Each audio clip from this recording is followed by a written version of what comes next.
उत्पन्ना एकादशी। उत्पन्ना एकादशी का महत्व। धर्मराज युधिष्ठिर कहने लगे कि हे भगवान, मैंने कार्तिक शुक्ल एकादशी अर्थात प्रबोधिनी एकादशी का सविस्तार वर्णन सुना। अब आप कृपया करके मुझे मार्गशीर्ष माह के कृष्ण पक्ष की एकादशी के विषय में भी बतलाइए।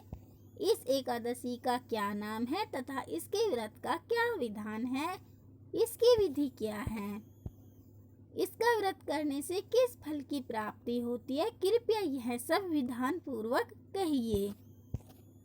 भगवान श्री कृष्ण बोले, मार्गशीर्ष माह के कृष्ण पक्ष में आने वाली इस एकादशी को उत्पन्ना एकादशी कहा जाता है। यह व्रत शंखोधार तीर्थ में स्नान करके भगवान के दर्शन करने से जो फल प्राप्त होता है उसके बराबर पुण्य मिलता है। व्रत करने वाले भक्त को चोर, पाखंडी, पर स्त्रीगामी, निंदक, मिथ्याभाषी तथा किसी भी प्रकार के पापी से बात नहीं करनी चाहिए। इसका महात्म्य मैं तुमसे कहता हूँ, ध्यान पूर्वक सुनो। उत्पन्ना एकादशी व्रत कथा। युधिष्ठिर कहने लगे कि हे भगवान, आपने हजारों यज्ञ और लाख गोदान को भी एकादशी व्रत के बराबर नहीं बताया, सो यह तिथि सब तिथियों से उत्तम कैसे हुई, बतलाइए। भगवान कहने लगे, हे युधिष्ठिर, सतयुग में मुर नाम का दैत्य उत्पन्न हुआ। वह बड़ा बलवान और भयानक था। उस प्रचंड दैत्य ने इंद्र, आदित्य, वसु, वायु, अग्नि आदि सभी देवताओं को पराजित करके भगा दिया। तब इंद्र सहित सभी देवताओं ने भयभीत होकर भगवान शिव से सारा वृतांत कहा और बोले, हे कैलाशपति, मुर दैत्य से भयभीत होकर सब देवता मृत्यु लोक में फिर रहे हैं। तब भगवान शिव ने कहा, हे देवताओं, तीनों लोकों के स्वामी, भक्तों के दुखों का नाश करने वाले भगवान विष्णु की शरण में जाओ, वे ही तुम्हारे दुखों को दूर कर सकते हैं। शिव जी के ऐसे वचन सुनकर सभी देवता क्षीर सागर में पहुंचे। वहां भगवान को शयन करते देख हाथ जोड़कर उनकी स्तुति करने लगे कि हे देवताओं द्वारा स्तुति करने योग्य प्रभु, आपको बारंबार नमस्कार है। देवताओं की रक्षा करने वाले मधुसूदन, आपको नमस्कार है। आप हमारी रक्षा करें। दैत्यों से भयभीत होकर हम सब आपकी शरण में आए हैं। आप इस संसार के कर्ता, माता पिता, उत्पत्ति और पालन करता और संहार करने वाले हैं। सबको शांति प्रदान करने वाले हैं। आकाश और पाताल भी आप ही हैं। सबके पितामह ब्रह्मा, सूर्य, चंद्र, अग्नि, सामग्री, होम, आहुति, मंत्र, तंत्र, जप, यजमान, यज्ञ, कर्म, कर्ता, भोक्ता भी आप ही हैं। आप सर्वव्यापक हैं। आपके सिवा तीनों लोकों में चर तथा अचर कुछ भी नहीं है। हे भगवान, दैत्यों ने हमको जीतकर स्वर्ग से भ्रष्ट कर दिया है और हम सब देवता इधर उधर भागे भागे फिर रहे हैं। आप उन दैत्यों से हम सब की रक्षा करें। इंद्र के ऐसे वचन सुनकर भगवान विष्णु कहने लगे कि हे इंद्र, ऐसा मायावी दैत्य कौन है जिसने सब देवताओं को जीत लिया है? उसका नाम क्या है?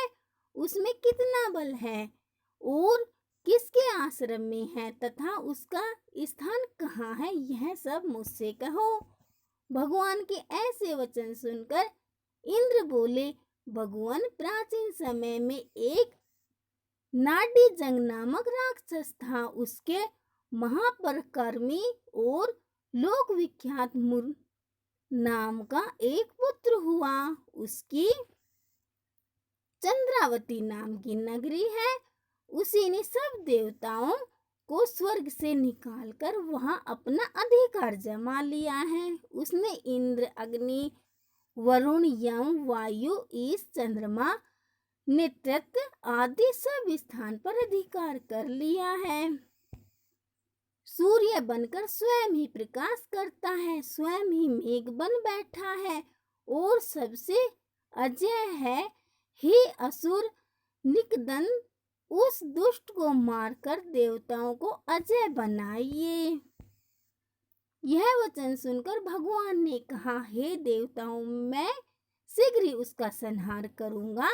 तुम चंद्रावती नगरी जाओ। इस प्रकार कहकर भगवान सहित सभी देवताओं ने चंद्रावती नगरी की ओर प्रस्थान किया। उस समय जब दैत्य मुर सेना सहित युद्ध भूमि में गरज रहा था, उसकी भयानक गर्जना सुनकर सभी देवता भय के मारे चारों दिशाओं में भागने लगे। जब स्वयं भगवान रणभूमि में आए तो दैत्य उन पर भी अस्त्र शस्त्र आयुध लेकर दौड़े। भगवान ने उन्हें सर्प के समान अपने बाणों से बींध डाला। बहुत से दैत्य मारे गए, केवल मुर बचा रहा। वह अविचल भाव से भगवान के साथ युद्ध करता रहा। भगवान जो भी तीक्ष्ण बाण चलाते वह उसके लिए पुष्प सिद्ध होता। उसका शरीर छिन्न भिन्न हो गया, किंतु वह लगातार युद्ध करता रहा। दोनों के बीच मल्लयुद्ध भी हुआ। 10,000 वर्ष तक उनका युद्ध चलता रहा, किंतु मुर नहीं हारा। थककर भगवान बद्रिकाश्रम चले गए। वहां हेमवती नामक सुंदर गुफा थी। उसमें विश्राम करने के लिए भगवान उसके अंदर प्रवेश कर गए। यह गुफा 12 योजन लंबी थी और उसका एक ही द्वार था। विष्णु भगवान वहां योग निद्रा की गोद में सो गए।